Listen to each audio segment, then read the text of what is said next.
ఈ మధ్యకాలంలో ఎక్కడ చూసినా కూడా సోషల్ మీడియాలో పవన్ కళ్యాణ్ సీఎం కాబోతున్నారంటూ ఎక్కువ ట్రోల్ అయితే జరుగుతుంది. ఇది అధికారికంగా ప్రకటన అయితే రాలేదు. దీనికి ఒక సొల్యూషన్ అయితే రావడం జరుగుతుంది త్వరలోనే. ఓటమితో బలపరిచి అధికారాన్ని టీడీపీ సీట్ అనేది సంపాదించింది.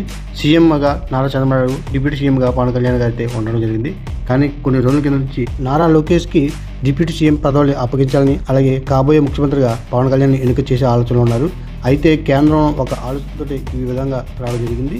అయితే ప్రజెంట్ సీఎంగా ఉన్న చంద్రబాబు నాయుడు గారు ఏదో ఒక రాష్ట్రానికి, దేశంలో ఏదో ఒక రాష్ట్రానికి గవర్నర్గా ఎంపికయ్యే అవకాశం ఉందని కేంద్రం అయితే ప్రకటించడం జరిగింది. అయితే చంద్రబాబు నాయుడు గారు సీఎంగానే ఉంటారా లేదా కేంద్రానికి తలొగ్గి ఏదో ఒక రాష్ట్రానికి గవర్నర్గా వెళ్తారనేది క్లారిటీ అయితే రావాలి.